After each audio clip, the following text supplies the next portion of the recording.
Good morning one and all. Today I am going to teach about input quantization error.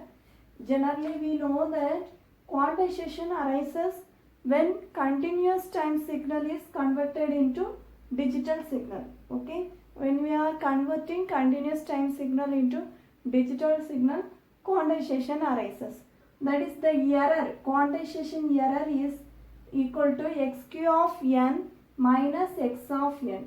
xq of n is the sampled quantized value and x of n is a sampled unquantized value. Okay, if rounding of a number is used to get xq of n means when you are rounding you are getting xq of n means then the error signal satisfies the equation as minus q by 2 less than or equal to e of n less than or equal to q by 2. In 2's complement truncation means the error e of n is always positive and for rounding we have this inequality equation and for truncation we have this one. That is for 2's complement we have minus q less than or equal to e of n less than 0. Then quantization error mean value is 0 for rounding and minus q by 2 for 2's complement. Okay. For quantization error mean value for rounding is 0 and for a truncation we have minus q by 2, that is 2's complement truncation. Okay, this is the graph. This graph is quantizer characteristic with the grounding. This graph is the probability density function. Okay, here we have in y-axis probability of error and in the x-axis we have error. Here we have xq of n and in x-axis we have q. Next we can see steady state input noise power. This is the graph for quantizer characteristics with the 2's complement truncation. This is the graph for probability density function. Okay, this is the x-axis we are plotting x of n and y-axis we are getting xq of n. Here in x-axis E, that is error, in y-axis we had probability of error. Okay.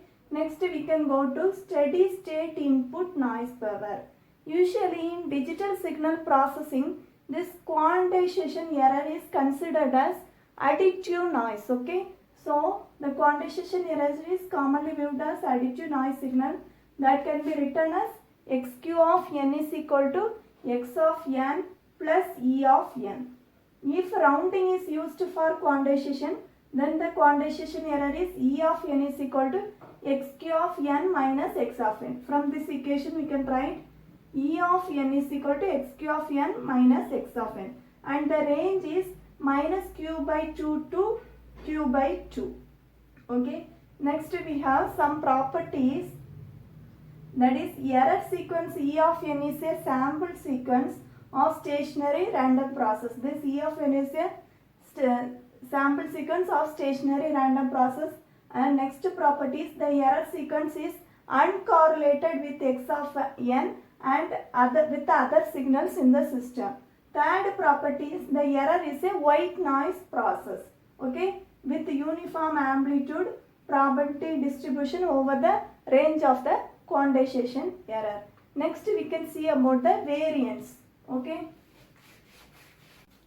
next we can find the variance of the error. In case of rounding, the error e of n lies between minus q by 2 and plus q by 2. Okay, so the variance, the limit is from minus q by 2 to plus q by 2. The variance of the error is given by sigma e square is equal to mean of e square of n minus e square of e of n. So this value is 0, that is standard value, that it is 0. Okay, so we have to substitute 1 by q into integral minus q by 2 to plus q by 2 e square of n into dn. Okay, when you are integrating this equation you will get q square divided by 12. The q square, that is quantization step size, q is equal to 2 power minus b. Okay, so you will get 2 power minus 2b divided by 12.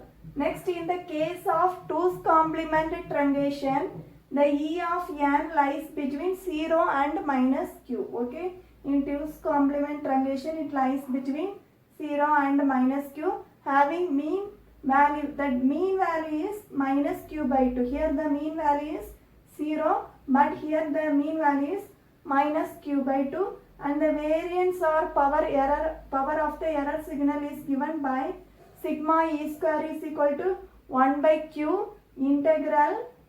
Here we have the limit 0 to minus q, so we can take it as minus q to 0 into e square of n into dE minus this value is, that error value is, that is mean value is minus q divided by 2 the whole square. You can put here minus q divided by 2.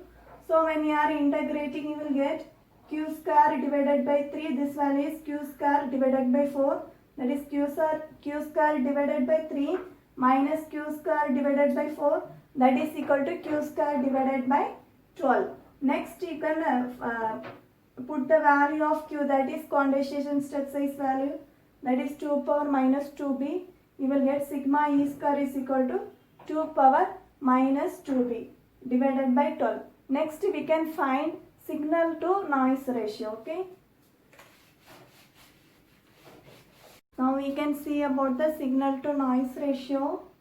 If input signal is x of n and variance is sigma x square, then SNR is given by sigma x square divided by sigma e square. Here we have found the value of sigma e square already, so the value is 2 power minus 2b divided by 12. So sigma x square divided by 2 power minus 2b divided by 12. Now you can take this in the numerator, 2 power minus 2b in the numerator and 12 in the numerator. You will get 12 into 2b into sigma x square divided sigma x square. Now to find SNR, you can take a logarithm on both sides. So when you are taking logarithm, that is, you take logarithm and multiply by 10 to find SNR. So when you are taking logarithm, you will get 10 log 10 log to the base 10 into 12 into 2 power 2b into sigma x square. Here now when you are taking logarithm, you can multiply this power term here. So you will get 12 into 2b, this 2b into 2.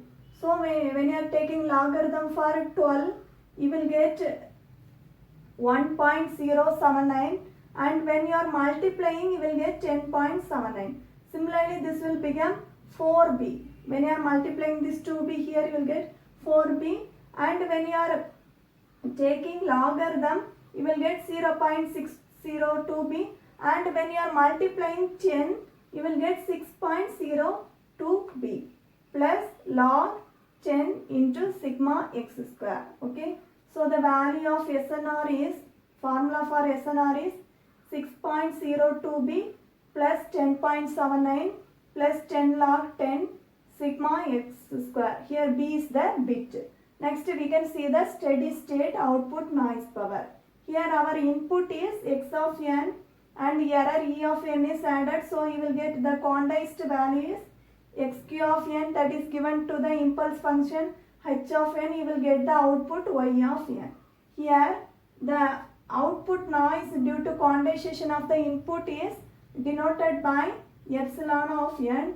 That epsilon of n is given by E of n star multiplication of error signal and the impulse signal, that is error signal and the input signal, that is epsilon of n is equal to E of n star h of n. This can be evaluated by the convolution property, that can be written as some epsilon of n is equal to summation k is equal to 0 to n h of k into E of n minus k. This can be again written as, that is sigma epsilon square of n can be written as, that is output, steady state output noise power sigma epsilon square of n is can be written as sigma e square into summation n is equal to 0 to k h square of n. This summation can be simplified as sigma e square into summation n is equal to 0 to infinity into h square of n. Now by using Parseval's identity, we can simplify this equation, that is sigma epsilon square is equal to, that is sigma epsilon square is equal to 1 by 2 pi j. We have here sigma e square, so sigma e square divided by 1 by 2 pi j closed integral of h of z into h of z inverse into z inverse into dz. So the variance due to quantization error is given by sigma epsilon square is equal to sigma e square divided by 2 pi j into closed integral of h of z into h of z inverse into z inverse into dz.